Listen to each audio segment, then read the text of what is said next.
Going to believe who I'm with here. My close personal friend, the one, the only, Mr. Mike Matheny. I've never seen you before in my life. All right, Mike. We can agree to disagree, but one thing we can agree on. Get your baseball news at one Cardinal, one Cub, and one beer. With your favorite, Vince Hopper? And the other guy? JJ? Oh, yeah.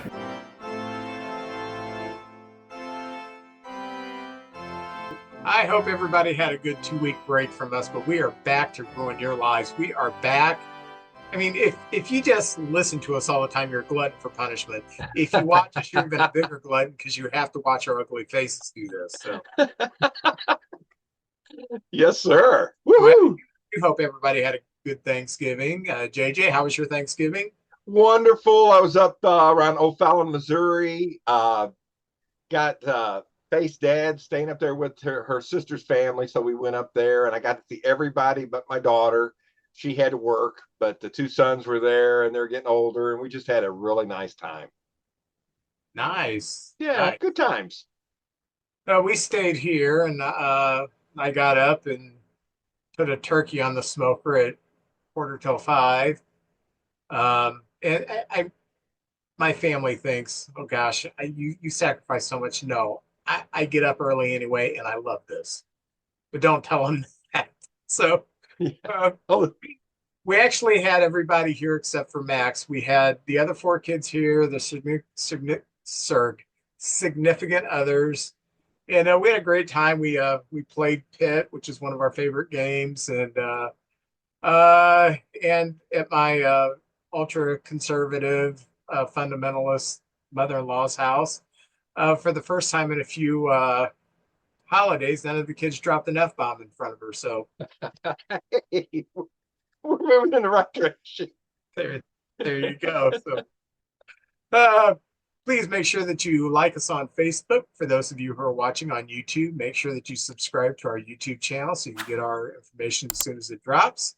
If you'd like to contact us, you can contact us through any one of our platforms. You can message us, or you can just use the old-fashioned email, onecard1cup1beer@gmail.com. If you'd like to support our efforts, and who wouldn't, go to patreon.com. In the search bar, you type 1 Cardinal, 1 Cub, and 1 beer, and you can support our efforts for as little as, I think, $3 a month, $3, $5, $10 a month.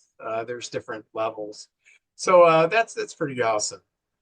Other than that, we are back. You can't hold us down.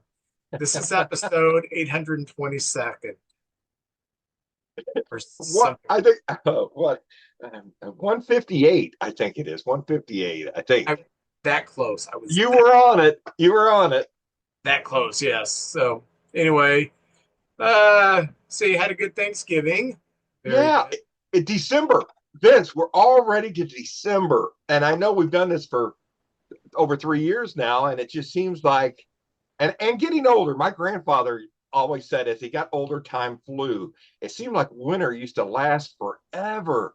Summer vacation, you out of school, it just seemed like it lasts forever. And now it just seems like it's flying by. And before you know it, I mean, we got the winter meetings coming up. It's the holiday season. To me, when we get to Halloween, you blink and it's New Year's Day. This time of the year just flies by with all the holidays and everything. And I absolutely love it. And the weather has also changed. For you guys out of the state, we've had already 2 snowfalls up here, and the roads have been slick. And I don't know, as I get older, it takes me a while to adjust to the different weather. I like the winter weather better than I do the summer, to be honest with you. But my goodness, it's been pretty cold lately. I don't know how it's affected you, but I'm already wearing gloves, Vince. Yeah, I feel like I've been talking about this saga for years now, but in March, we were hit by severe hail. We are still waiting. All they've done is the roof, which needed to be done. That was primary. They had to get the roof done. We've been waiting we have 4 windows that are supposed to be replaced by insurance. And our window, our picture window, not picture window, but big window in front of the sink in the kitchen, we've just had plywood over it forever. And we actually had contractors here about a week and a half ago, and they were looking at the other windows because we're getting the other windows replaced and looking at a new door and a new front and back door, and also a new furnace. So um, we wanted the insurance covered stuff to happen first, and then we could just do the rest. Now it looks like they're going to get our new windows and doors in before the freaking insurance. Oh. Kathy left them another text yesterday saying, hey, it's getting cold. We don't have, and they said, well, we'll figure out when this is going to happen. In the meantime, would you like for us to come over and cover the windows? Our windows are covered. But they're shredded with holes. Man, life should be easier. I tell you what, when it seems like the insurance people or the government or whoever needs them, once you owe them money, man, they get it like that. When they owe you money, it seems like it takes forever. Goodness gracious. Well, they've got our insurance check already. They've got our deductible check already. They're paid off. And I know there was a lot of stuff going on, a lot of houses, a lot of claims, but man, be honest with us. Say, we won't get to you for another 8 months. I called the first adjuster or the first contractor I called. It was the day after the storm. I called him that morning and he said, I'll be honest with you, it's going to take us over a year to get to your house. Wow. So at least he was honest. And I said, That's thank right. you. Call this other place. Oh, yeah, we'll get to it.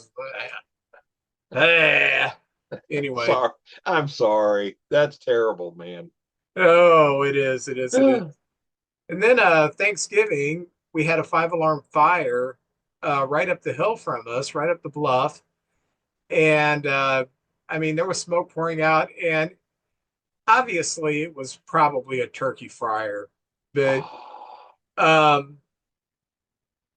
so I went today, I drove up in that area and I couldn't find a house burning. That's why I figured it was probably someone had a turkey fryer on a deck. And, and I know it's past, but make sure that when you put a turkey in a turkey fryer, that sucker is completely dried out. Because once water or an ice crystal hits that, it's going to pop up and you got a hot flame under it. And why am I telling adult people how to do life? No, Vince, that's a big fear for me, and I just don't even go in that direction. I used to get the old Lewis Rich turkey breast. Nothing fancy, Faith takes care of all. She's a wonderful cook and takes care of all that. But I have a fear of fires. I've been through 2 of them in my life, and before I go to bed, I check make sure all the burners are off and everything. It's just I have a real fear of it, so I double check everything. Yeah. Oh, hey, I did see a movie. Can I give you a quick movie review? What'd you I have see? a friend. A friend of mine said, "Hey, I want to go to the movies." I said, "Sure, yeah, I'll go." I tell you what, you pick the movie, and I'll take us out to eat afterwards. And he said, "Okay." And he picked. I didn't want to see this movie, but it was Predator, Outland, or Outback, or something. Was it Badlands? I believe it was. Yeah. So I was like, all right, we'll go see it. Let me tell you, there's nothing better than no expectation in the movie being pretty good.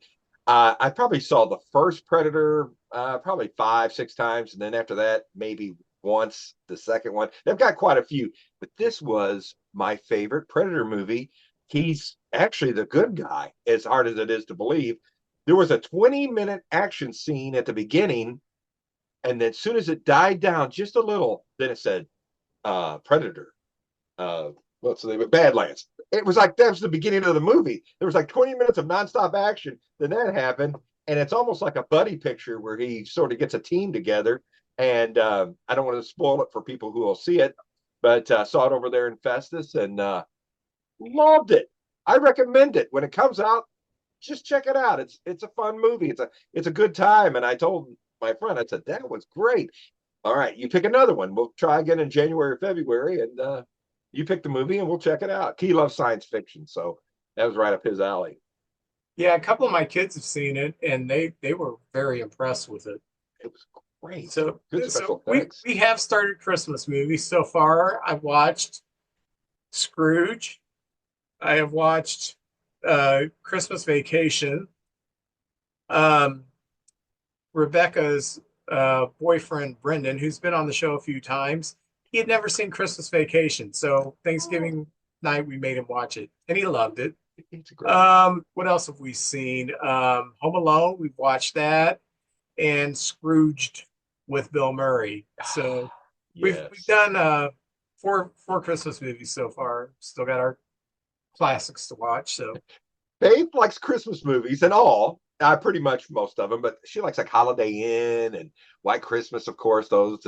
But I'm telling you what, it seems like Hallmark makes 30 to 50 a year. Like the lady who makes the cookies falls in love with the UPS driver, something like that. God love her. That's what she likes. So we have a few of those on here and there. I couldn't tell you one from the other. All I know is they get together at the end. That's all I can tell you. I will still watch Meet Me in St. Louis, White Christmas, It's a Wonderful Life. On Christmas Day, that's when we watch A Christmas Story. And then, of course, I have to watch Bad Santa. Oh, that's a Billy Bob. That is best there. That's a good one. All right. Well, let's get into some baseball. Oh, yeah. We have had some busy transactions the last couple of weeks. First of all, I'll ask you, were you surprised with the Sonny Gray trade? No, you know what didn't surprise me at all because one, oh my gosh, we've had a week off and my mind's Heim Bloom has great relationship with the Red Sox. We've been picking up a lot of their minor leaguers or people we've picked up players from their minors. He's got a firsthand knowledge of their minor leagues.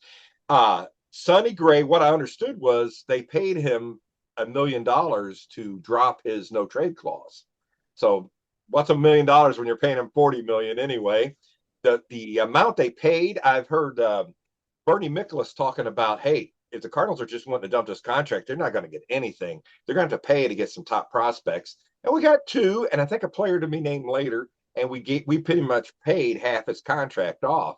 And in a way, we're saving $21 million on top of that. But Sonny was smart. It was $5 million for if we didn't want to re-sign him next year, and he reworked his contract where it's $10 million next year if the Red Sox don't want him. So good for Sonny Gray. I'm happy for him. I liked him. He was a great pitcher while I was here, and now he gets the opportunity to be on a up and coming good team. And the Red Sox, as we'll talk about, made some other moves too. So it's going to be good for him. And no, it did not surprise me. And I'm actually surprised we got two pretty good prospects for him. Yeah, who we got for him. So I'm happy all the way across. You've got the soon-to-be legendary Dick Fitz. I'm getting a T-shirt. You know what? If I'm buying a jersey, that's the one I'm going to get, Vince. What was his parents thinking? Oh, they're probably good people. It didn't even cross their minds. They either have the best sense of humor in the world or are completely clueless. There's no middle ground there. It's like naming your boy Sue. Yes. No, it's worse. Worse. It's worse. Yeah, they sent Gray and 20 million, and they did get two what are projected to be higher level prospects for him. Bigger question is who's going to eat up innings for the Cardinals? Boy, that's a. It may take a village. We may have to go. Last year we got lucky we only used like 6 starters all year. We might have to go with like a rotation where, we expect this guy to throw this many innings. Give him a rotation break every once in a while and put a different guy in there. We're going to be looking at a lot of people. We've got a lot of guys who they say one book magazine said the Cardinals might have as many potential major leaguers than any other team in baseball right now. For what that's worth, that doesn't mean anything. We know how things work out. You can't count on these young players becoming big stars. If you get 10 and 3 make it, that's a pretty good average. But we'll be taking a look at these guys, and I still think we're going to sign like some, maybe guys that's been around a while looking just for a team and one more go around in the majors. We might get a few of these guys could eat up some innings or something like that. But you're right, Sonny Gray, that's what he did. He ate up innings. He'd be out there every 5 games. The Cardinals, when he was with the Yankees, I think being in a premier city where there's a lot of media, I think it got to Sonny. It was like a perfect place for him to play here. But going to Boston, it's going to be a tough there's a lot of people just they seem like they turn on you quick if you ain't coming out of the chute. So Yeah, I wish him well. I wish him well. He's had trouble in that division, so and this stuff's diminished just a little bit. It's still great stuff, but that's going to be interesting to see. So right now, what is their rotation? Well, McCreevy, who came up at the end of last year, there's going to be a big battle at spring training. Palante, is he a starter? Is he a reliever? I'm trying to remember all the names. Michaelis is no longer here. Yeah. Matz is gone. So I'm trying to think of last year's rotation with all those young guys. And like I said, last year we only used 6 guys. There's a bunch of guys that's been like a log jam in the minors that aren't quite ready or had surgeries. And Quinn Matthews is one name that comes to mind, and Tink Hence. Seeing Tink Hence, just when he starts getting some, starts really making a run, he gets hurt. So I wouldn't be surprised if at the end of the year we see that Liam Doyle, first round draft choice, they're really high on him. I wouldn't rush him, though. There's no need to rush him. But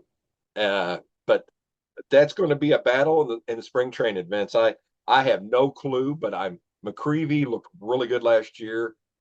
And Palante, I think, kind of petered out at the end. He started out good, and then he kind of got tired at the end. But his innings went way up, too. So, Yeah. It's going to be an odd year. But, Vince, you never know. I mean, the odds are going to come out for the Cardinals, and it's going to be like a long, long shot for us to do anything, especially in this division with the Cubs and the Reds, and of course the Brewers. You never count them out. It's probably us and the Pirates battling it out for 4th place this year, as predicted. But you never know. There's always a few bright spots out there. It's gonna be fun watching these young guys come up and see what direction we go. And it seems like our minor leagues are going to be building. And you talked about this too. Contreras has been open to maybe going somewhere else, and Arenado, I think where he'd go has more selections now. Last year, I think we had him traded to Houston and the Angels, and he said no to each trade, and he deserves it. He had that in his contract. Cardinals agreed to this, but we haven't been able to move him. But I think he's more open to the move now, and just see all these young guys. And JJ Weatherholt, that's the kid that everybody's excited about this year. Him coming up and hopefully doing very well with us. The Mets signed Devin Williams, 3 years, $45 million, which is good because he doesn't have to move. He can keep his house in New York. And I don't know what they're going to do. They got 2 closers now. They got Edwin Diaz, the top reliever in the National League, and now they signed Devin Williams. Does that mean Diaz is going to be traded? I don't know. Does that mean Devin Williams goes back to a setup role that he was in when Hader was closing in Milwaukee? Don't know, but that's going to be interesting to keep an eye on. And the Mets also made a huge trade. They traded Brandon Nimmo to the Rangers for Marcus Semien. What do you think about that trade? Well, I don't know what went on behind that. It'll be good. I think it's good for the Mets. Now Lindor and Semien, who was a shortstop, has been playing primarily second base with Corey Seager with the Rangers, and they get a top. Actually, I thought Nimitz was going to be a lifelong Met. I really did. So that kind of surprised me. It came out of nowhere on that move. But you never know what they got coming up through their minor leagues too. Maybe the Rangers needed a quality outfielder. They didn't have anyone coming, and maybe they have a really good young second baseman coming too. We're going to see a lot of this unfold because at the end of this week, Vince, we already, I can't believe it, winter meetings are coming. Yeah. So maybe they've got something else planned. I remember when the Cardinals had Bruce Sutter and Raleigh Fingers for a moment. And I thought, oh my gosh, all we got to do is get to the seventh inning, and we got Fingers and Sutter. And of course, they traded Fingers onto Milwaukee. But it's happened before. I remember the Yankees had John Wetland and Mariano Rivera. Of course, the Nasty Boys. You never know. And I don't know if that could work in unison or not. But if you win a lot of games, one guy can't close every single game usually. So it's a good problem to have. It's a good problem to have, Vince. That's just a lot of money tied up in the two guys in a bullpen. But that is true. Yeah, you're right, Vince. The Mets don't seem to care about money. Yeah. Dylan C signed with the Jays, 7 years, $21 million. There was talk that he was interested in the Cubs. The Cubs were interested in him, but I'm sure they didn't want to go 7 years with him. And so he had a high ERA, but his whiff rate was still off the charts. So we shall see. But it certainly solidifies the Jays' rotation. Yes. They're going to be really good. Now, Gossman, it's his last year of his contract, his current contract. So I don't know if this is their chance, like the window's open. Let's go for it. We're going to go for it. You know, Toronto, that was electrifying, that their fan base and everything. And now with him there, I'm sure they're very excited. So maybe this is their time. Like, well, we don't know how long we're going to keep this thing rolling. Let's go all in this year. I'm excited. That's good for Toronto fans and baseball, man. That's going to be great. Yeah. The Orioles signed former Cardinal Ryan Helsley, 2 years, $28 million. Yeah, I liked Helsley as a 1 year, $8 or $9 million guy, a guy who was maybe a seventh inning guy. I just don't think he's that good of a closer. I mean, he wasn't that good with St. Louis, and he went to the Mets and was atrocious. So to get 2 years kind of surprised me. And then I wouldn't pay the guy $14 million a year. Like I said, you're tying up a lot of money in your bullpen. And I know the bullpens are very important, but you can generally piece together a bullpen because bullpen pitchers really only need a couple of pitches. And in today's game, you only need to pitch an inning, maybe 3 times a week. So you just go out there and gas it out and get your outs. So I just don't know.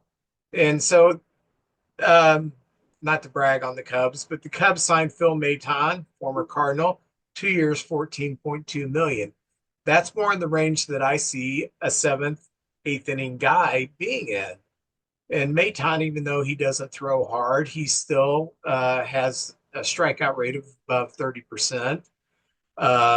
Very effective with the Cardinals and the Rangers last year. So kind of like that move. It gives us another high leverage guy in the bullpen, being Brad Keller's not coming back to us because he wants to start. So I like that move.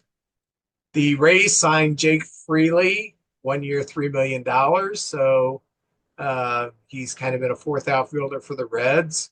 He's had his moments. And, the Rays probably a little bit of depth. Veteran, some leadership, 1 year, $3 million. Not a bad signing. The Diamondbacks re-signed catcher James McCann for 1 year, $2.75 million. They picked him up, I think, mid-season, and he did pretty good with them. So he'll be backing up. The Braves signed right-handed relief pitcher Raisel Iglesias, 1 year, $16 million. I don't like it. I just don't like the $16 million. I particularly don't like it with a 35-year-old pitcher. He was very effective last year, and he's been very good in his career. I just don't know if I want to sign. If you're my closer, okay, I will creep up there. but I'm boy, I just don't know about signing these relievers to big money. The Angels, speaking of signing people, they signed Alek Manoah, and a few years ago he came in third Cy Young voting, and then he had Tommy John surgery, and he's just not been the same. So California is a good place for him to go to a team with no expectations and just try to refine yourself. So I agree. I was a big fan of this guy. I thought, oh my gosh, the future is so bright for him, and it just came to a screeching halt so quickly for him. But sometimes just I've seen players go and just a new atmosphere, a new town. Just start all over again, and you never know what's going to happen. I don't know the kind of money they paid him, but it's probably that's probably what the Cardinals are going to do. Take a chance on a few guys that's been around and reclamation projects, I think they call them, and see if you can get them going. Maybe your coaching staff teaches them a new pitch or unlock something. So what I love when a guy gets a second chance and goes somewhere else, and you never know what's going to happen. And at worst, they cut him, and somebody else will take a chance on him or something like that. But good for him, Vince. The Maton deal, I think, is a good deal for the Cubs. This guy, we didn't do nothing last year. He was the only transaction we made except for moving people off the 40-man roster or anything last year. And it was just so refreshing. He came in and did a heck of a job. And now it's another reason for me to watch the Cubs because there's another friendly face that I love to watch play over there. And I hope he does a heck of a job for you. And then that Cardinal deal, it's just good to see him doing something. And I like the direction they're kind of heading. And it looks like things might be brighter in a few more years, and we're heading that direction. And God love it. The Cardinals always had veterans, and we would replace them with other veterans. And it seemed like that worked for like 20 years. Everything seemed to be, we get a new group of guys, and the core would change over time. Things happen. But, and I am exactly with you on the Ryan Helsley. I think the Cardinals got the best years out of him. Who doesn't want a guy? It's so exciting to see a guy throw 100 miles an hour, but he would come in and not throw strikes. There was a really bad year we had where he didn't want to pitch back-to-back days. And I think you overused him that year because he comes in sometimes to throw 2 innings. He didn't want to throw 2 innings, want to throw 1 inning, didn't want to throw back-to-back games. And, we find other people who could do that. When he's on, he's on. But I'm with you. That's a lot of money to be paying a guy. And I think the Cardinals got the best use out of him. We got some good prospects for him, and I wish him luck. But I do not know what the Orioles are doing because they went and traded Grayson Rodriguez. And if I remember, that was one of their big prize pitchers. And Baltimore needs pitching, and they got Taylor Ward, who's had one really great year. Maybe he'll duplicate that in Baltimore, but I thought they had positions everywhere with some top stars. But getting rid of Grayson Rodriguez really surprised me. What do you think about that one? yeah, it's like you said. I don't know what the Orioles are doing. The Orioles are not a well-run organization. And I know that, they've got new ownership and Cal Ripken's involved and all this other stuff, but they obviously still are chasing their tails. And I think it's been since the late 90s up until a few years ago when they got competitive. They had that long drought, and all of a sudden, all these prize prospects came up, and they had 2 playoff years, and they were early exits. And instead of supplementing this young talent who was still under control with spending money on pitching, they just kind of, without trying, and I mean trying without going into free agency and really, trying to supplement this team, in the very tough American League East, just from the talented prospects hitting the majors, they made 2 playoff appearances. In one year, I think they dominated the division. And they just didn't do anything with it. And like Adley Rushman suddenly was very human last year. Um, Mountcastle wasn't that great. Um, I just I see I they look like a team that has squandered their opportunity. And So when these guys, Gunnar Henderson and Jackson Holiday and all these talented players, when they get to the point where they're going to be free agents, I don't see them sticking around because I see them saying, man, this team isn't going to spend money. You know, they obviously are not going to be able to sign them all, but I can see them like saying, man, we had such a great team. Why didn't you add pitching? And that's my soapbox on the Orioles. yeah, I'm with you. I'm with you on that, Vince. Any other transactions that I forgot about? No, different people sign different folks. I know well, I'll talk about some of it during the Cardinal section, but yeah, no, that was pretty much all the big moves. And I'm telling you what, Vince, I think December is going to be big transaction time with the winter meetings coming. Look out. Right now, it's going to be tough to write them all down. I think it's going to be happening so quickly. People like to kind of have their rosters. There's always a few free agents. They say when the first domino falls, then the other people fall into place. But with the winter meetings, uh, you see a lot of other little trades and moves, and I see the Cardinals being very active in there. It'll be fun just seeing where we end up because the baseball winter warm-up is coming in the 17th, and they usually like to have most of their players there. What the roster is going to look like. So we got about 6 weeks of moves, and each day is going to be exciting. I get up, and that's the first thing I do in the morning. I look to see MLB news, just to see if there's anything that's happened yet. Man, I don't know how you do that. First thing I do when I get up in the morning is pee. It's after waking up twice in the middle of the night to go pee. Yeah, well, I can multitask. Multitask. All right. Go through some obituaries. Yeah. George Altman passed away at the age of 92. He played from 59 to 67 in the majors, 7 years with the Cubs, 1 year with the Cardinals in that time. And I think he was with the Mets for a year. Best season 1961 with the Cubs, 27 home runs, 96 RBIs.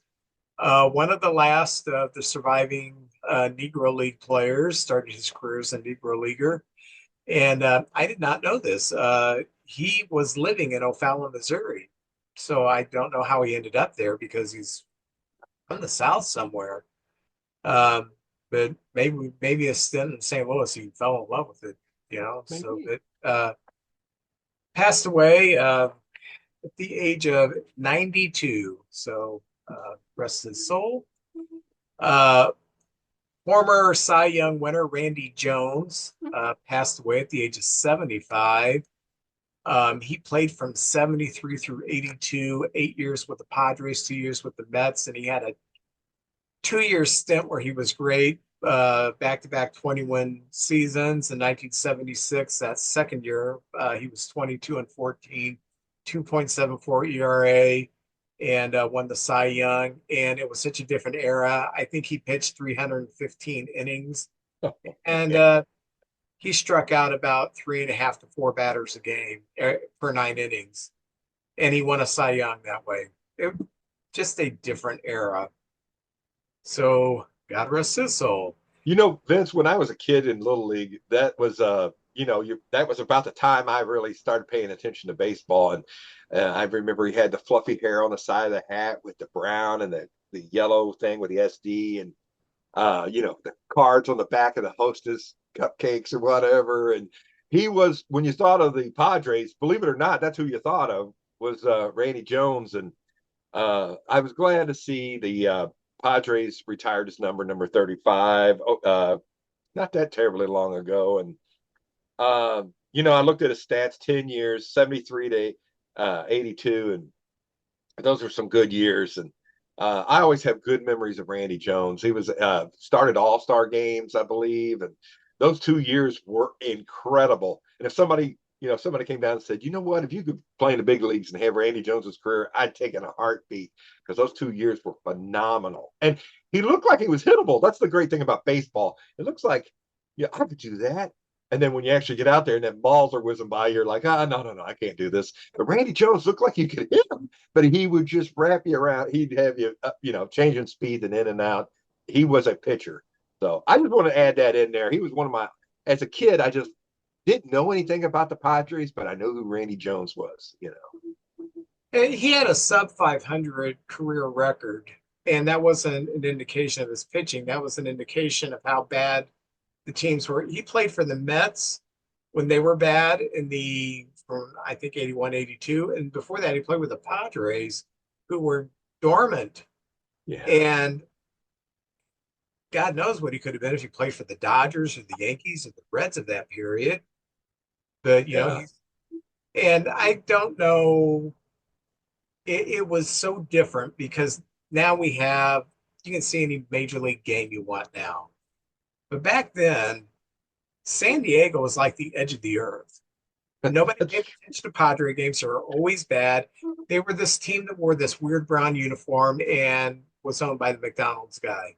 That's all you knew about them. And players wanted to get out of there.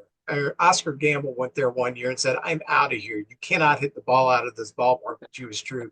Dave Winfield one year should have won an MVP, but his team was so bad, but he had such tremendous numbers, but he still couldn't hit the ball out of the ballpark in San Diego. It was just a terrible place to try to go long in.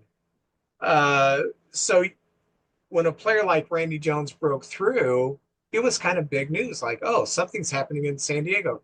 And then I think it was 77 or 78 when they got Gaylord Perry. He came in and he won a Cy Young. And you really didn't pay attention to the Padres until 84 when they won the division, went to the World Series for the first time. And Tony Gwynn came and put them on the map. Yeah. Yeah. Good times, man. Good memories. Yeah. Also passing away, David Moorhead, at the age of 83. He played from 63 through 70, and he spent 6 years with the Red Sox and 2 years with the Royals. So we've had three of the significant players who've passed away the past couple of weeks. And on Friday, the Eras Committee will let us know who, if any, they selected as Hall of Famers. And it's fun. I'm hoping it's Jeff Kent out of that group. Me too. That's what we talked about that one episode a while back. And yeah, I think he's up there. He is at second base. He's up there with some of the all-time great ones. So yeah, I'm with you, Vince. Yeah. This week, for our collectors out there, our memorabilia people, we've got some baseball players, sports people going to be in town. Saturday at Caledonia, a Boys Dream Hobby Shop. Scott Rowland's going to be down there signing. And Hall of Famer Scott Rowland. Hall of Famer Scott Rowland. That's right. He played with the Cubs briefly, didn't he? For like a year. Was he a Cubby? No, I know after he left us, Edmonds. I think it was Edmonds went to. Edmonds played with us. Their careers, I kind of, after they left, where they went to. But Scott Rowland will be down there in Caledonia. And then Sunday at Rivas Barracks and Orlando Gardens, the St. Louis Cards show they have all the time. There's going to be two sports people there. First of all, a St. Louis Cardinal football player. And Vince, I know you'll remember this name, Terry Metcalf. Remember Terry? Oh, man. He carried the ball out here all the time, though. He had some fumbles. But he was so exciting. He had better fingers, but boy, had some moves. And then punt returns. It was just exciting, And then his son Eric played in the NFL. Eric Metcalf was a really good player. And in the backfield at one time, they had Metcalf and Jim Otis. Oh, Otis was the John Riggins Zonka type. Pounded, man. Thunder and lightning. That's what they were. Gosh, it was so much fun. That's good football memories there. And the other player that's going to be up there Sunday is New York Met Mookie Wilson. And I may go up there. Me and Brody's talking about it and go up there and say hi to Mookie and maybe get a couple things signed by him. So Now, that'll be fun. did I see that next month they're going to have Al Oliver, who had to cancel a few months ago? There's talk of it. They always put a flyer out. When you go in there, they have a flyer for the next 4 or 5 months. And it's wintertime, so they can get more people to come in. They have private signings too, but I heard Al's coming. And we and you are both big Al. We think he deserves to be in the Hall of Fame. So I hope he comes. I'll be up there definitely the month that he's there. Let's see. Was there anything else? Oh, dates. There is so many. Oh, I was going to tell you, in the baseball card business, we were talking about collectors and things like that. Topps have signed a deal with Hideki Nomo, and in some of the sets now, there are not a lot of them, but there's dispersed in there is a lot of autographs from Nomo, who hasn't had any autograph cards or doesn't come over here and do any signings or anything like that. So for you fans, I think Topps Chrome 2025 update set, there'll be some Nomo cards in there signed by him if you're interested. And the right now there's 2 cards that seem to be the hot cards out there. There's a World Baseball Classic, Ohtani striking out Trout. That's a big card that a lot of collectors are trying to get right now.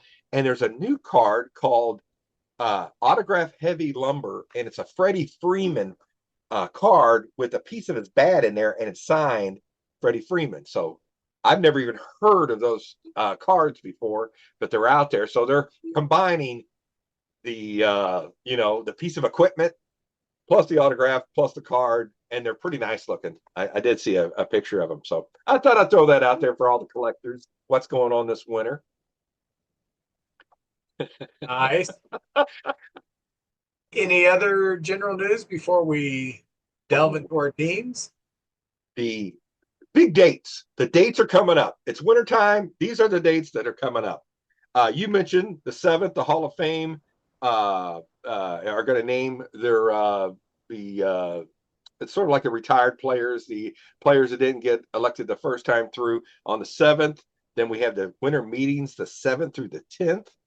And then January 15th, we have the international signing period, and there's a lot of Japanese players. I think there's 3 big names out there who are wanting to play, and one of them made noise like he'd like to be on a team that can beat the Dodgers.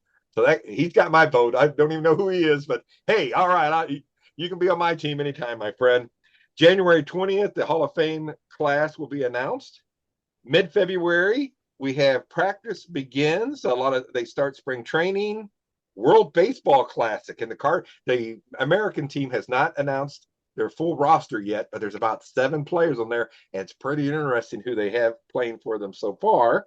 Opening day, March 25th, the All-Star Game, July 14th, and then we have a Field of Dreams game this year, August 13th. It will be the Twins versus the Phillies. And then August 23rd, they always have a Little League Classic up there where the Little League World Series is taking place, and there'll be 2 teams that show up. And this year, it'll be the Brewers and the Braves. So these are just dates. I'm so missing baseball so bad. I just wanted to go through there and always have something to look forward to. So these are the dates for the upcoming year that have some significance to them. And that's all I have, Vince. All right, what's going on with the St. Louis Cardinals? Well, not a whole lot. We didn't make that trade, the Sonny Gray trade with Boston. So I'm pretty cool about that. And then we've got Contreras and Arenado willing to waive their no trade clauses. We'll see what happens. I mean, don't want to get nothing for them, but if we could find a suitable place for them and where they could thrive, because I want to see Sonny Gray do good. I do. It's not against us if he does great, and Arenado, future Hall of Famer there, and I'd like to see him. There's a lot of teams that could use a third baseman right now, but of course, with the winter, with everything coming up, we don't know who's going to go where and who needs what yet. The Cardinals did make some coaching changes. We have an assistant hitting coach, Casey Chairworth. I don't know who that is. And Kyle Driscoll is the assistant pitching coach. And then we have a few other guys who've got new assignments So that's about it on our coaching front right there. Um, and then the winter warm up for the Cardinals, which I mentioned earlier, is January 17th through the 18th. So it's about 6 weeks away. And there's a lot of rumors of the thing I don't like about uh, the internet is they'll say Donovan to the Twins. And then once you read the article, it means it might happen and there's a possibility. So you get all these clickbait things like, oh my gosh. So you got to really read carefully because sometimes it's like, there's a chance or there's a possibility or it would be a great fit. So just be careful when you're reading stuff because I fell for it many times. I see a picture of Brendan Donovan in a Twins hat. I'm like, Brendan Donovan to the Twins? Who'd we get? And it's not even a real article or anything. So be careful when you're out there reading. It's just not like the old days where you saw something and you knew, oh, okay, must have happened. So that's it from the Cardinal news. Not a whole lot, one movement as much as we had all of last winter. So that's kind of exciting. But that's it, Vince. And not much going on in Cub news. Shota Imanaga accepted the qualifying offer, so he is back. I think it was 22 million for the qualifying offer. We've already talked about Maton going to the Cubs, which is good news. Reese McGuire and Eli Morgan, they were not signed, so they are free agents. McGuire had a heck of a year for the Cubs because when, I almost said Contreras. When Amaya went down, we signed him, and he popped some home runs, provided some offense, and played some great defense. So it's a good backup catcher, and he's not going to have problems finding work somewhere. And the AAA Iowa Cubs will play the Twins AAA team at the Field of Dreams facility in 2026. And I think that's August 11th. And I sent that to Max, sent a little hit. Yeah, hey, I'd kind of like to go to this. Of course, if the tickets are ungodly high, I'm not doing it. But so that's about all that's going on with the Cubs. A lot of rumors of this guy's connected, but you never know. Right now, it looks like we're going to pick up one more pitcher, whether it be Joe Ryan, Michael King, someone who will slot in to our rotation, like at the number 2 spot, someone who can miss some bats. We don't have a starter who goes out there and misses a lot of bats. So even without them, we have a rotation right now. That's why I asked you, what's your rotation right now? Right now, we have Imanaga, we have Horton, we have Boyd, we have Ray, we have Assad, we have Wicks who can start, we have Ben Brown who can start. And then in May, looks like May, that's when we'll get Steele back who can start. So right now, without adding any more pitching, we got like 8 starters. Great. 1, 2, 3, 4, 5, 8 starters. And of course, we're not going to do that. And I do think we need to add one more pitcher. And I think with the way that our team is built, with Boyd having injury history, Horton having injury history, Steele having injury history, I could see us doing a 6-man rotation this year, especially when Steele gets back. And there's going to be situations where we can spot start a Colin Ray, or we can spot start a Jordan Wicks or a Ben Brown. So we've got a lot of pitchers. We just need one that can go out there and just miss bats.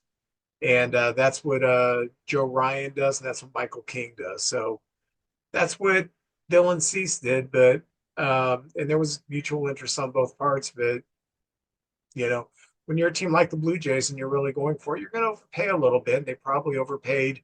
I'm not going to talk about the cash, but they probably overpaid a 30-year-old pitcher by 2 years. But hey, that's the cost of doing business when you want a championship right now. We'll deal with that when it gets to us. But you know who else is going to deal with stuff when they get to it. I'm shot. Jeremy Connor, that's who. it? Jeremy Connor. Oh, Vince, it's been a long winter already, and we haven't even got to winter yet. Uh, Comes a time in every man's life when he needs some advice on relationships. You need to listen to the podcast DMDR, which stands for Dating, Marriage, Divorce, Remarriage, from my good friend Jeremy Connor, the Dr. Phil of the Boot Hill. You can find DMDR on Spotify or whatever platform you choose to listen to your podcast.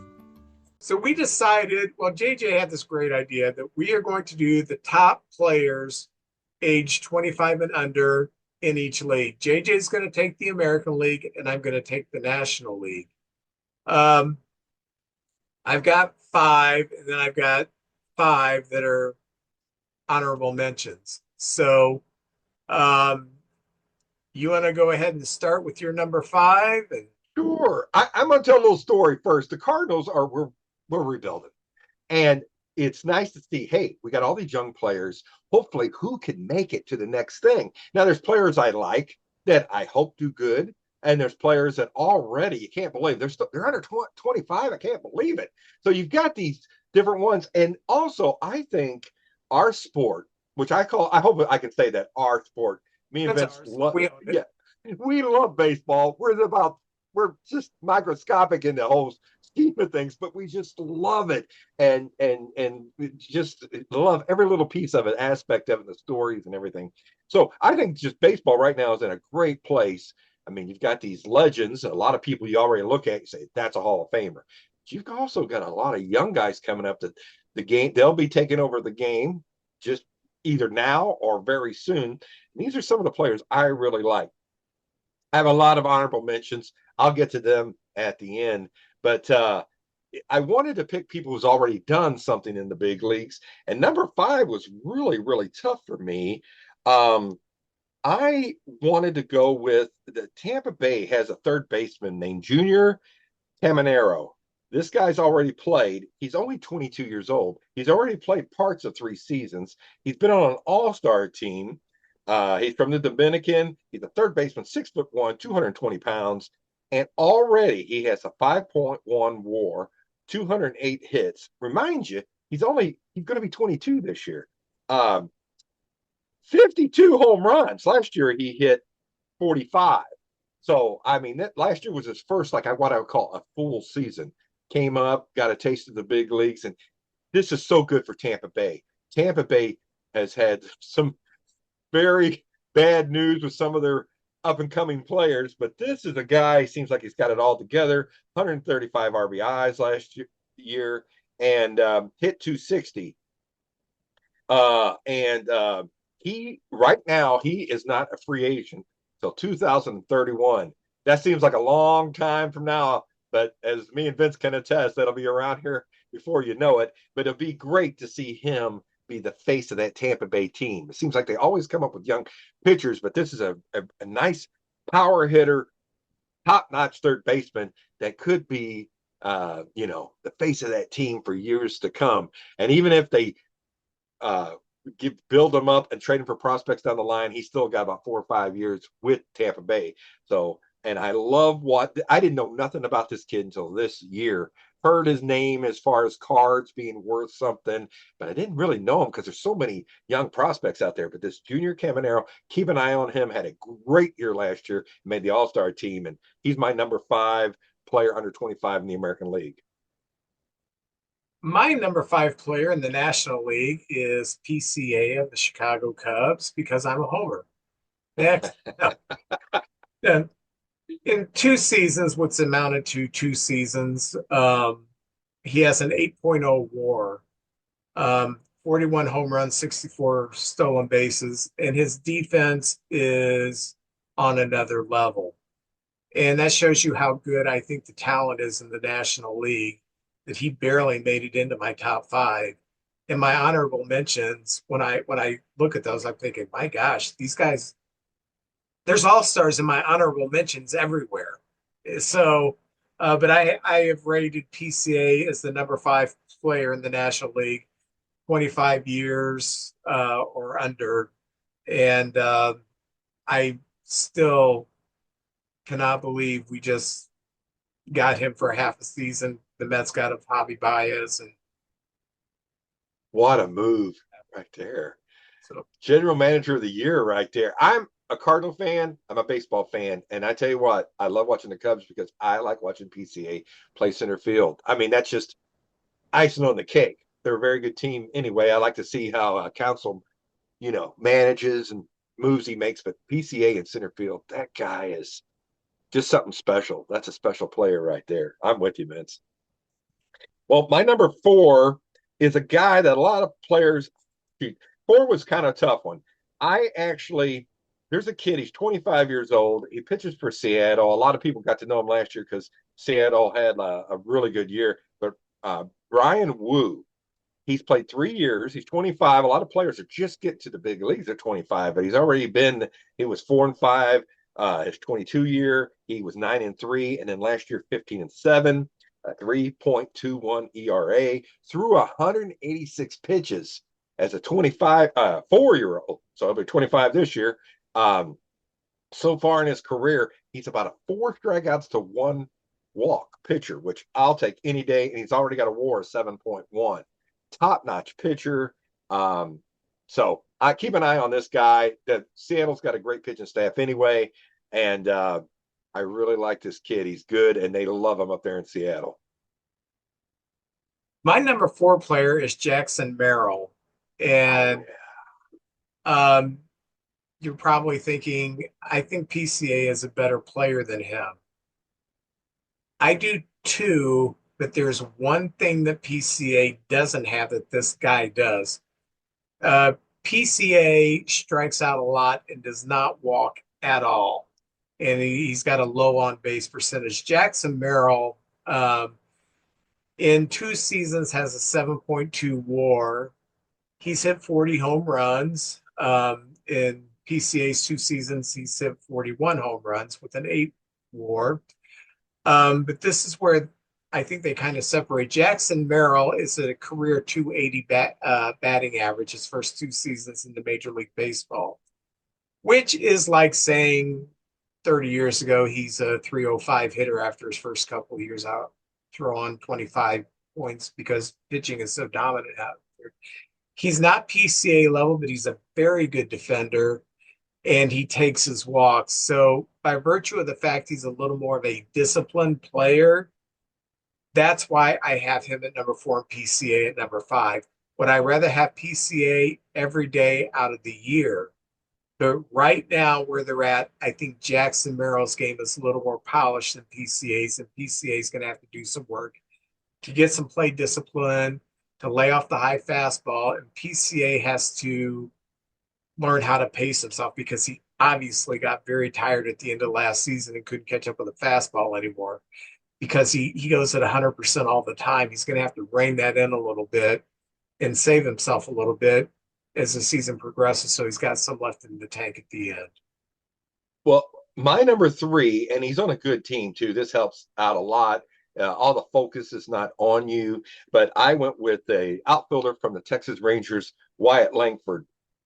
And Wyatt was a first-round draft choice, so there was a lot of they knew he was going to be something special. Not all first-rounders make it though. He was the 4th pick that year. He's 24 years old going into this year. 9.5 WAR already, and a lot of people know him. I think he's kind of like a guy who maybe if you graded out his talent, he could be like a Tucker type player by the time he would reach free agency. He can be a free agent 2030. So they've got him on a cheaper contract until he hits free agency. But he's already got 244 hits, 38 home runs. He plays all outfield positions. I like that. He's sounds easy. If you play right field, you surely can play center field or left field, but it's a little different each. You got to have a really good arm, of course, to play anywhere, but right field in particular. And I really like this player a lot. I would pick the Rangers to do really good this year. Injuries hit him, but Wyatt Langford was one of those reasons he's one of those guys I just love watching him play baseball. And I like him being with the Rangers. 41 stolen bases, so he also has some speed out there. His percentage is good. He just doesn't run a lot. And had 136 RBIs total. So this is a guy I think that every year is going to get a little bit better, and he is projecting up every year, which is already he's better than most. And really liked his kid, and I see him minus injuries being around for a long, long time. My number three player is the shortstop for the Cincinnati Reds, Ellie De La Cruz. Um, he has a 3 seasons, a 9.5 WAR, 60 home runs. What I really like about his game is 139 stolen bases in his first 3 seasons. Um, he is improving on defense, and he has a cannon for an arm. So I don't know if he's eventually going to, because he has played some third base in the majors, if they're eventually going to move him to third base, where I think maybe he's a little more suited for with that big arm. And that would save his legs a little bit, not having to play shortstop every day, which means his offense should get a little bit better. But I really like his game. I really like the way he plays. Um, he likes playing baseball, and I like watching people who you could tell just love this sport. So I have Ellie De La Cruz at number three in my best players in the National League, 25 years or under. Well, my down to number two. Now, when we get down to these guys are guys are already like the face of their teams. You can't believe they're not 25 yet. It seems like they've been around forever. And De La Cruz is like that. And one thing I was going to mention on De La Cruz, I believe I heard he speaks 5 languages. Like he learned Japanese just so he could talk to Otani because he's a big fan of Otani's. And I'm like, man, I can't even handle the English language. I have one language. So I'm impressed. I'm very impressed by that. JJ, you don't speak English, you speak Arkansonian. Yeah, I'm Arkansonian. I have friends that go with me to Arkansas or Memphis area, and they'll look at me like, "What did he say?" And I'll translate for him. I'll say, "Oh, he said this." So But years ago in the 80s, I went to New Orleans because I was looking at going to graduate school there. And we stopped, we were on our way back and we realized we hadn't picked up any shrimp. oh, So we stopped at this place to ask if they had any shrimp. It was in season, which means a shrimp you can buy it right off the boat, but we were just so busy it slipped our minds. And he said, wait. He was so Cajun. And the only thing I heard him say that I made sense was north, north. Where did you, just the most thick Cajun accent. And so I went back to the car and I was like, well, I think we have to go north in that sense. So let's just go home and buy some Mrs. Paul frozen shrimp or something. Oh yeah, we talk fast. It's kind of a rhythm. I can't describe it to other folks, but we just get these rhythms and talk extremely fast. And I don't know but my family predominantly is a lot of Indian, and they're stoic. They don't talk. I'm it. That they'll sit in the room and not talk to each other for days, and I'm in there, boo boo boo, just going away. So that's how it is. Anyway, that's neither here nor there. Let me go to my number two. And Vince, this guy here, he's 24 years old now. He's going to turn 25 December 29th. Center fielder. He plays center field. That's his position. Seattle Mariners. I went Seattle again. Julio Rodriguez. Vince, they've had some great players. I mean, Toronto's not been around terribly long. To me, I remember the year their first season, but they've had so many stars come through there that you associate with Seattle. I mean, it's just like the torch gets passed from Griffey and Johnson and Edgar Martinez to Ichiro and now Julio Rodriguez, who will be 25 in this season. They signed him. They had such expectations on him. It was a 7-year, $114.3 million contract, and he's been worth every bit of it. Has been fantastic. 4 years in the big leagues already. 2-time Silver Slugger, Rookie of the Year, three-time All-Star. He has been voted 3 times in the top 10 for the MVP. So, I mean, that's fantastic. 22.9 WAR, 654 hits already before he turns 25, 110 doubles, which I'm pretty impressed with, 112 home runs, plays an incredible center field, a very good fielder, 116 RBIs. So he's over 100 home runs, 100 RBIs before he turns 25, and a 274 batting average. And like you said earlier, Vince, batting average aren't what they used to be. Used to be, you expected somebody to hit 285 to 300 is phenomenal. And now we have a lot of 247s and 250s in there. And here he is, lifetime batting average of 274. Just a great player. And when I think of Seattle, besides Kyle Riley, he's the guy I think of. So phenomenal player, under 25, number 2, Julio Rodriguez. My number 2 is a little-known outfielder who has already played in a World Series from the Diamondbacks, Corbin Carroll. 15.7 WAR in a little over 3 seasons. This stands out. The last 3 years, he's led the National League in triples. In his career, little over 3 seasons, just a smidge, he has 43 career triples already. He's averaging almost 14 triples a season. That is 14 triples. Yeah. So that's phenomenal. And he's also has 82 home runs and 123 stolen bases, and he runs like the lightning. What I like about Corbin Carroll is he's not a flashy guy. He's just goes out, he's businesslike, gets his work done, but he is electrifying when he's on the field. Don't let the stoic personality fool you. When he gets on the field, he's just exciting to watch. I love watching him play when he's not playing against the Cubs. When he's playing against the Cubs, oh gosh, there he is again. But I think as far as position players under 25, I think right now he is the most polished. He is the best position player under 25 in the national 25 or under in the National League. Now, before you say your number 1, or are you going to do your honorable mentions? Do your honorable mentions and then get back to me. Okay, all right, Vince. There's so many players that look like, oh, these could be the real deal. 2 Red Sox players right off the Roman Anthony, 21-year-old. I thought he might have had a shot at the Rookie of the Year this year, but he got hurt. But that kid, the Roman Empire, what a great name.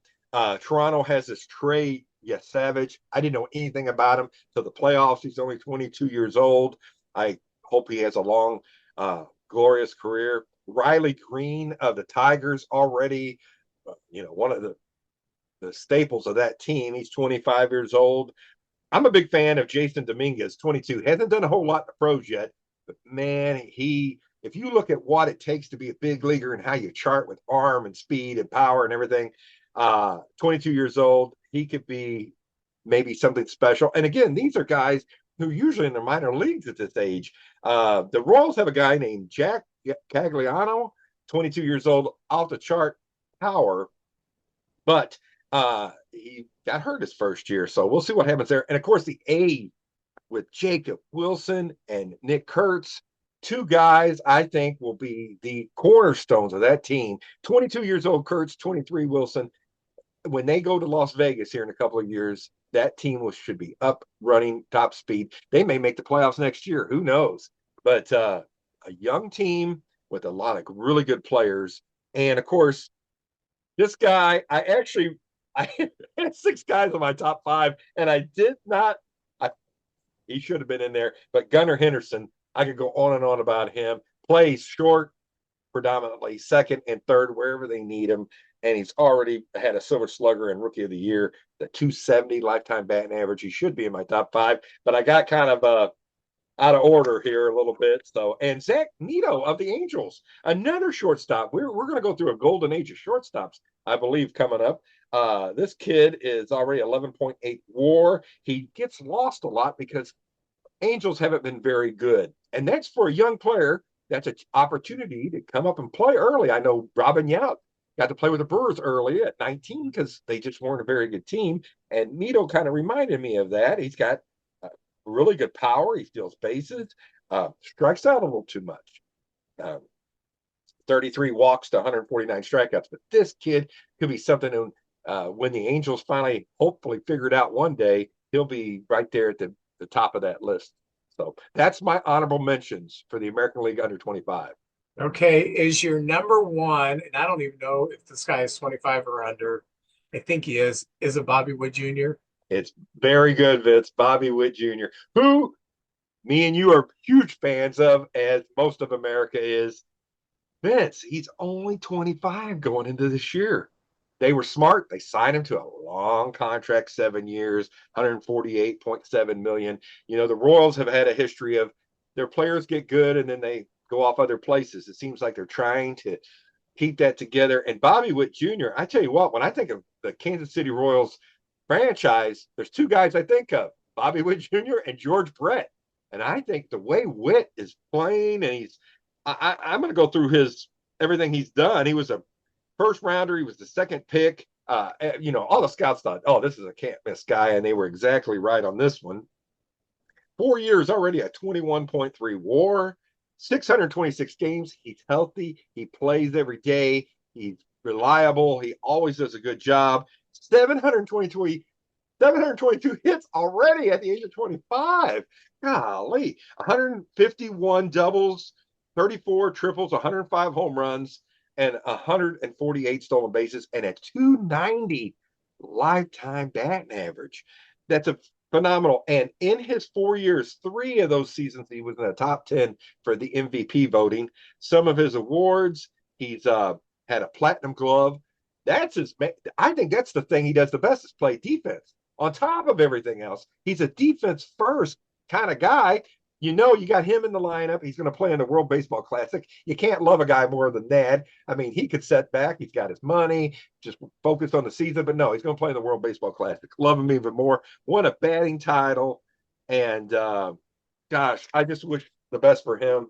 When I think of Kansas City, I think of him. And I've seen him play twice live, and it's a treat. If you get a chance, get there early, watch him take batting practice. And people like Ozzie Smith used to get out there and take tons of grounders. He's one of those kind of guys. He's working on his defense just as much as his offense, and it pays off. So Bobby Witt Jr. is my number one guy, American League under 25. Well, I'll go through my honorable mentions, not in any particular order.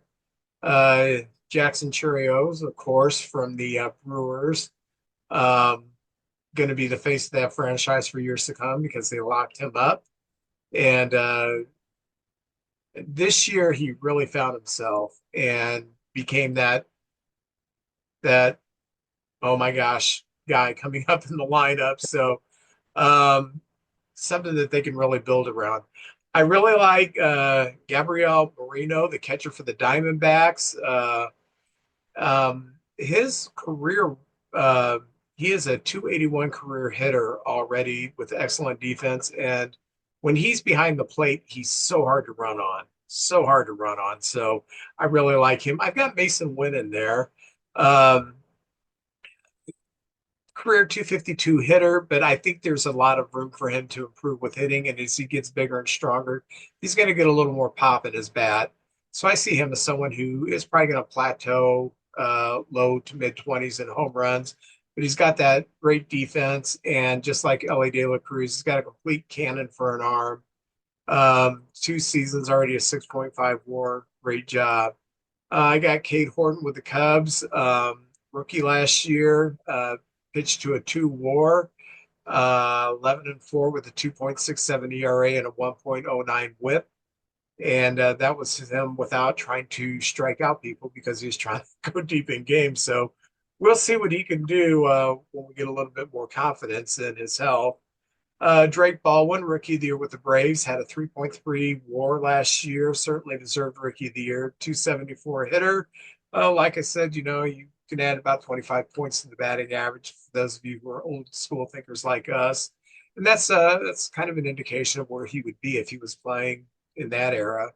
19 home runs, and his defense is But he's a young player. He can get better defensively, or if the offense stays the same and the defense doesn't pick up a bit, there's other places on the diamond he can play. And finally, I love Ezekiel Tovar, the shortstop for the Rockies. 3 years, a 6.5 WAR.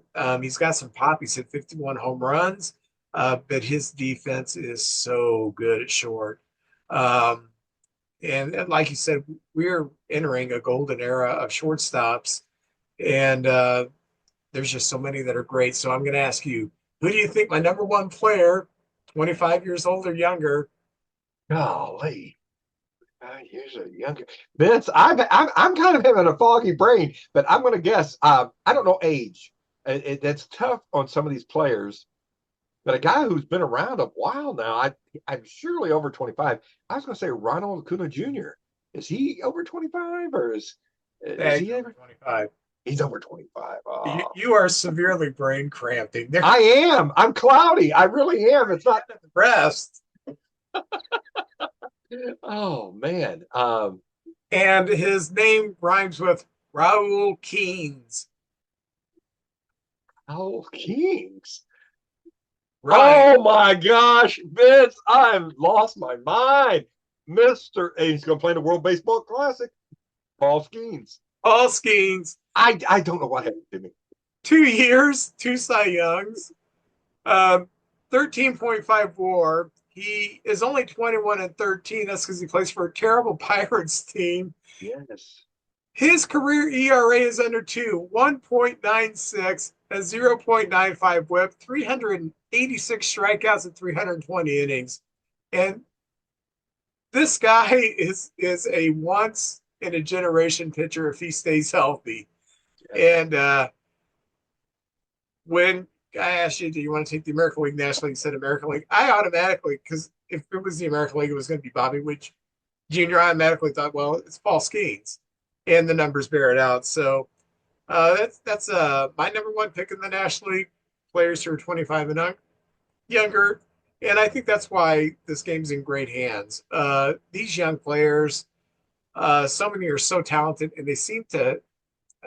Not all of them, some of them flop, but players today have so much confidence because most of them have played in college.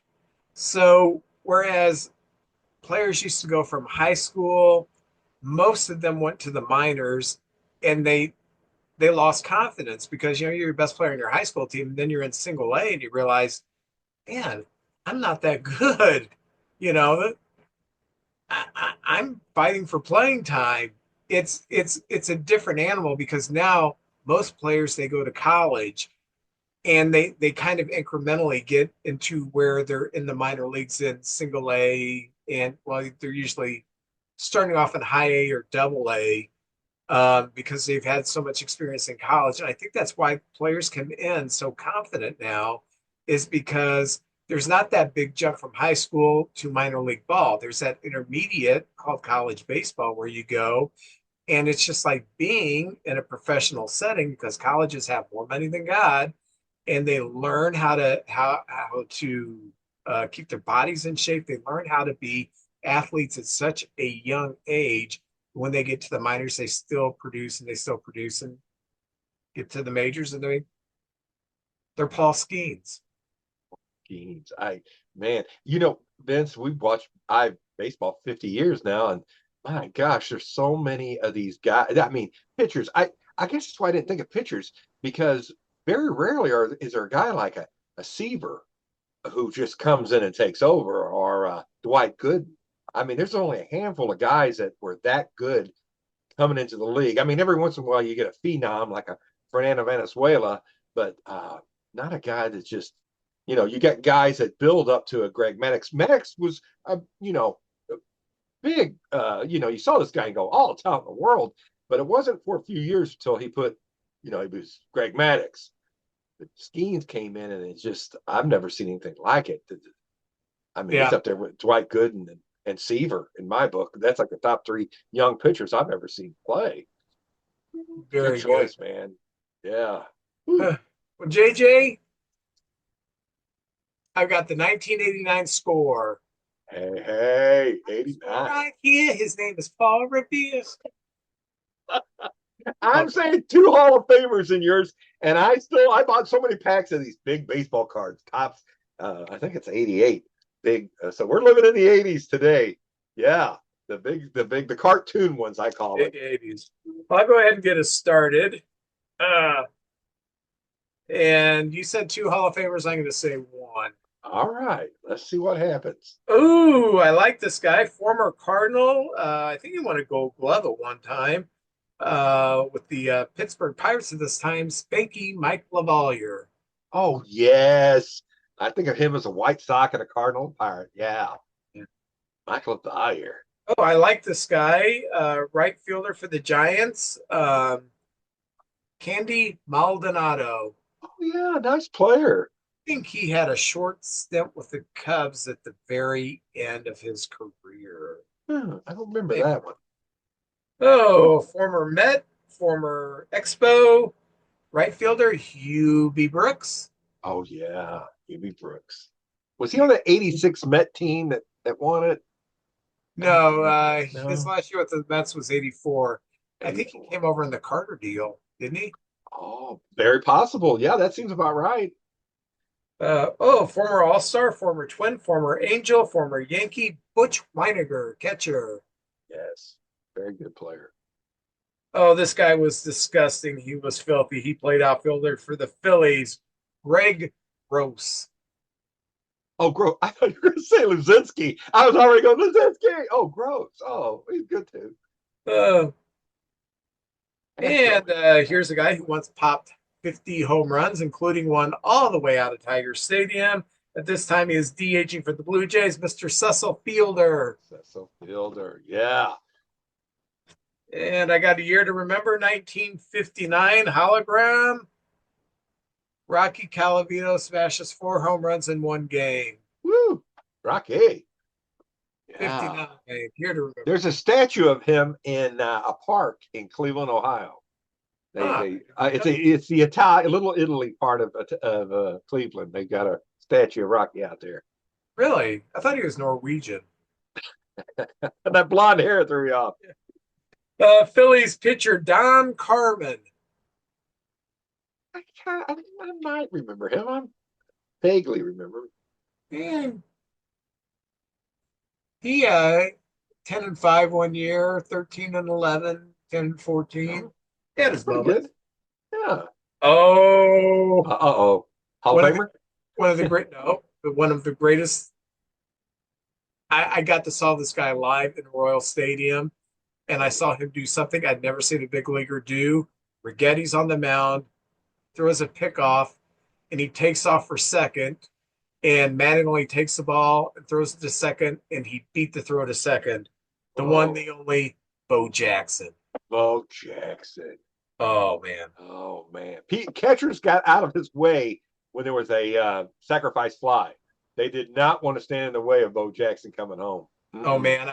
I was so fortunate. I lived in Kansas City from 88 till beginning of 91.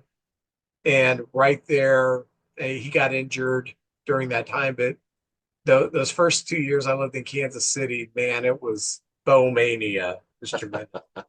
Yeah, he was something else. Mets second baseman, the ever annoying Wally Backman. Yes, he's always on base.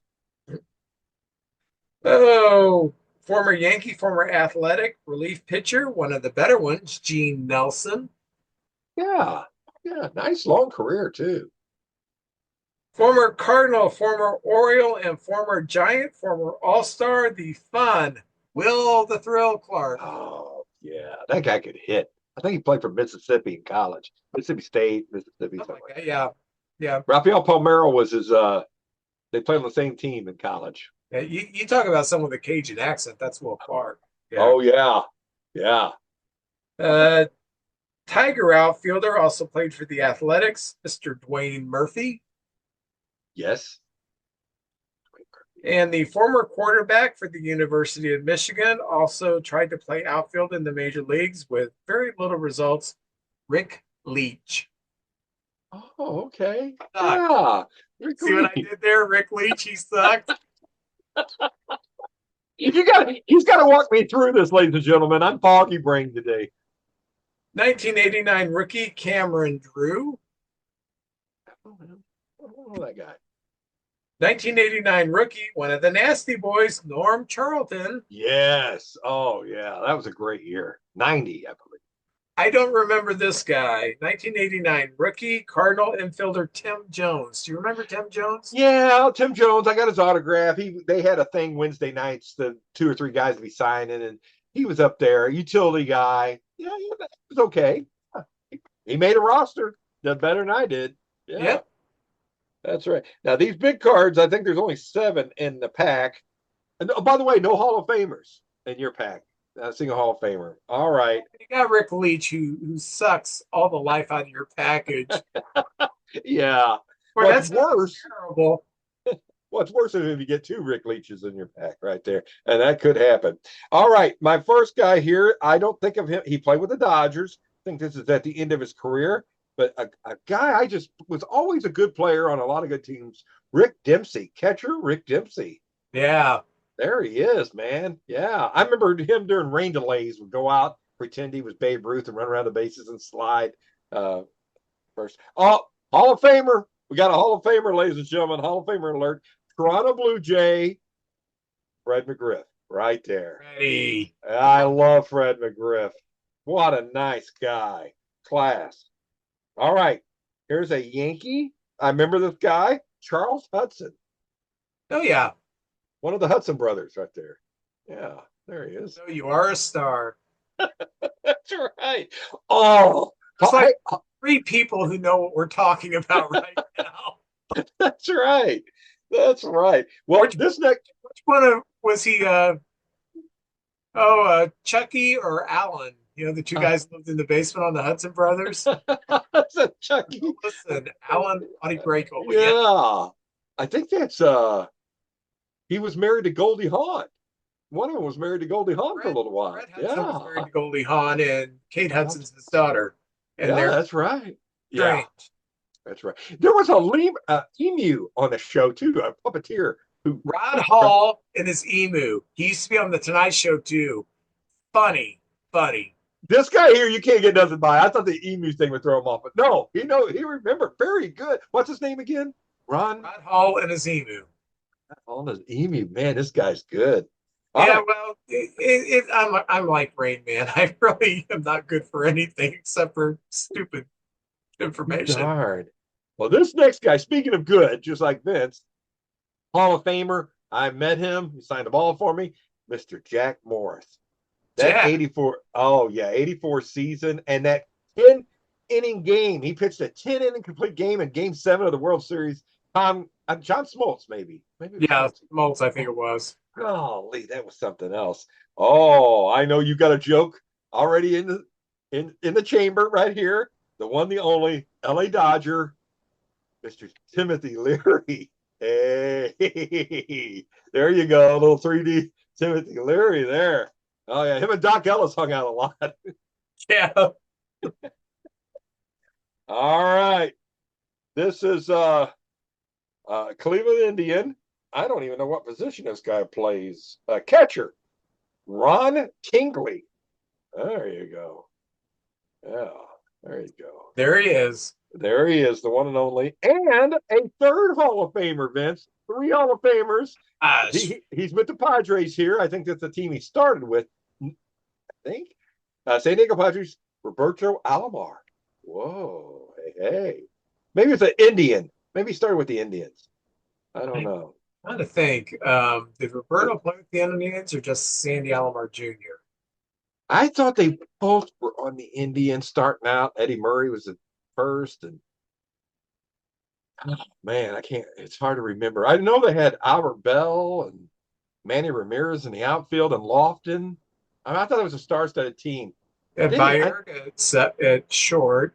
Oh yeah. No. They had Vizquel as short and Bayerga. So maybe he didn't play in Cleveland. Okay. One thing, right.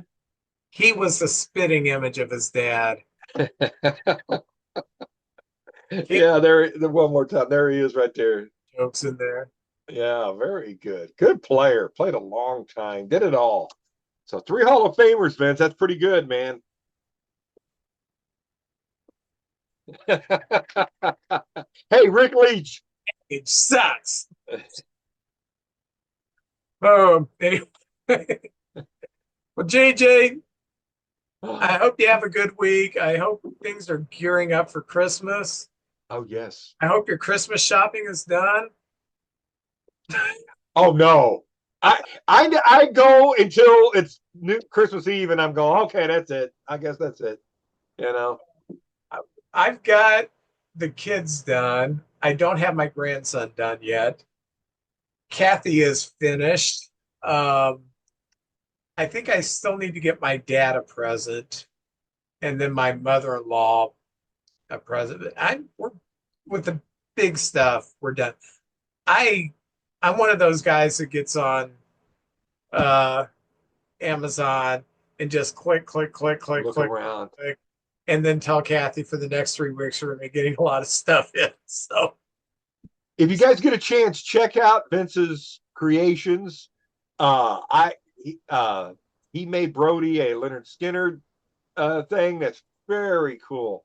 The golden platinum, and then Noah hasn't got his yet, but Bailey got her Wicked thing, and she absolutely loves it. It's up in her room. So thank you very much, and everybody check out Vince's page right there. yeah. Well, thank you, JJ. I appreciate it. No All right, well, problem. JJ, you have a good week and we will talk next week. All right, take care, everybody.